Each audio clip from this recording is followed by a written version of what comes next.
వరంగల్లో మేడారం వెళ్లే బస్సులకు జాగా లేకుండా పోయింది. గతంలో అజంజాహీ మిల్ గ్రౌండ్ తో పాటు పక్కనే ఉన్న ఫ్రూట్ మార్కెట్ స్థలాన్ని మేడారం బస్సుల కోసం వినియోగించారు. ఇప్పుడు ఆ రెండు చోట్ల కన్స్ట్రక్షన్ పనులు నడుస్తున్నాయి. వరంగల్లో ప్రస్తుతం ఉన్న బస్టాండ్ శిథిలావస్థకు చేరుకుంది. టెంపరరీ బస్టాండ్ పనులు ఇంకా పూర్తి కాలేదు. దీంతో మేడారం బస్సుల కోసం సెంటర్ ఎక్కడ ఏర్పాటు చేయాలో అర్థం కాక ఆర్టీసీ అధికారులు హైరాణ పడుతున్నారు.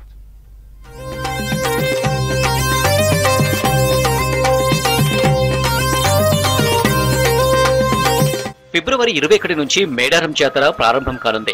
ఈసారి మహాలక్ష్మి పథకంలో భాగంగా మహిళలకు ఉచిత జర్నీ నేపథ్యంలో 6,000కు పైగా బస్సులు తిప్పేందుకు నిర్ణయించారు.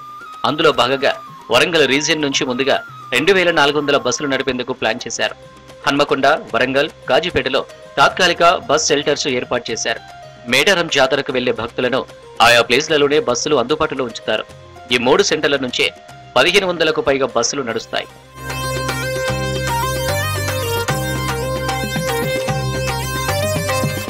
హన్మకొండ నుంచి వెళ్లే మేడారం బస్సుల కోసం బాలసముద్రంలోని హయగ్రీవాచారి గ్రౌండ్, కాజీపేటలో రైల్వే స్టేడియం అందుబాటులో ఉన్నాయి.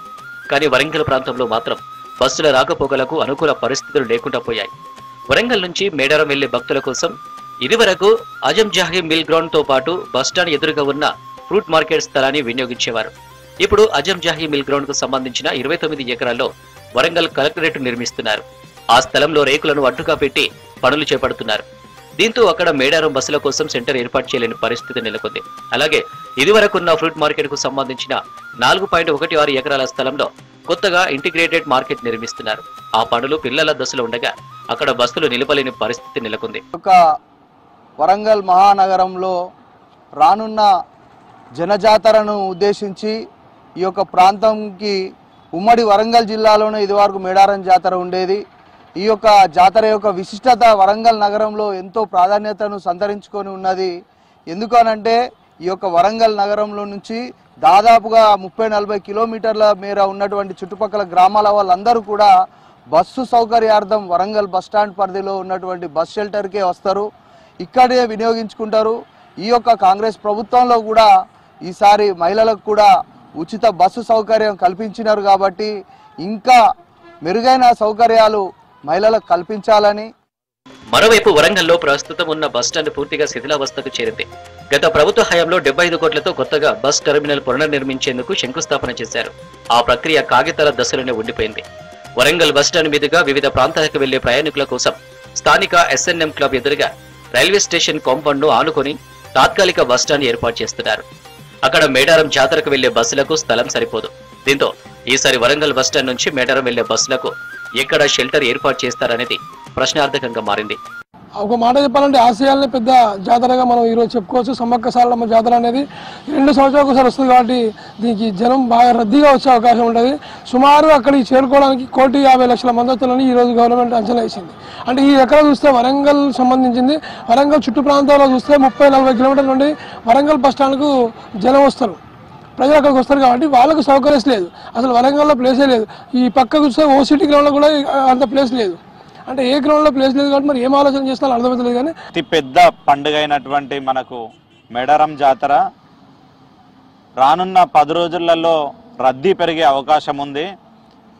కానీ వరంగల్ జిల్లాలో ఉన్నటువంటి మన అజంజాహీ మిల్ గ్రౌండ్స్లో మరి ఇప్పుడు కలెక్టరేట్ కడుతున్నారు.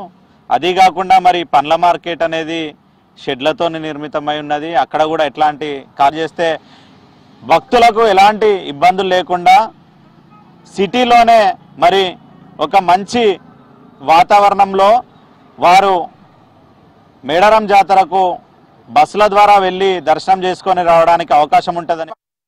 వరంగల్ ట్రై సిటీ నుంచి సుమారు 1,500 బస్సులు నడపనుండగా అందులో ఒక్క వరంగల్ సెంటర్ నుంచే 400 బస్సులు నడిచే అవకాశం ఉందని అధికారులు అంచనా వేస్తున్నారు. మహాలక్ష్మి స్కీమ్ ఎఫెక్ట్ తో పెద్ద ఎత్తున మహిళలు తరలి వచ్చే అవకాశం ఉందని ఆర్టీసీ RM శ్రీలత తెలిపారు.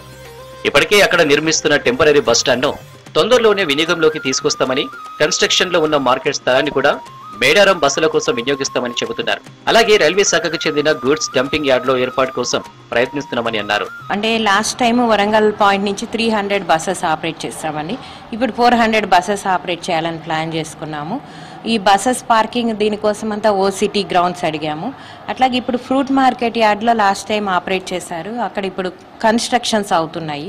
అందుకని మేము railway station goods loading and unloading goods wagons loading unloading place ఉంది ఒక ఏరియా. సో ఆ ఏరియా మాకు ఇమ్మని రైల్వే అథారిటీస్ని రిక్వెస్ట్ చేస్తున్నాం. అలాగే మీరు చూస్తూ ఉంటారు టెంపరరీ బస్ షెల్టర్స్ కట్టారు వరంగల్ బస్ స్టేషన్ అంటే రైల్వే స్టేషన్ గోడ కానుకొని. ఆ టెంపరరీ బస్ షెల్టర్స్ అనేవి కూడా మాకు చాలా ఉపయోగపడతాయండి. దాని ముందు ఉన్న రోడ్డు జనరల్ పబ్లిక్కి క్లోజ్ చేసి ఈ మేడారం ఆపరేషన్స్కి అలో చేయమని మేము రిక్వెస్ట్ చేస్తున్నాము. ఈసారి వరంగల్ నుంచి మేడారం వెళ్లే భక్తులకు ఇబ్బందులు తప్పేలా కనిపించడం లేదు. ఫలితంగా హన్మకొండ, కాజీపేట సెంటర్లకు ఫ్లోటింగ్ ఎక్కువయ్యే అవకాశం కూడా ఉంది. భక్తులకు ఇబ్బందులు కలగకుండా ముందస్తు చర్యలు చేపట్టాలని వరంగల్ ప్రజలు కోరుతున్నారు.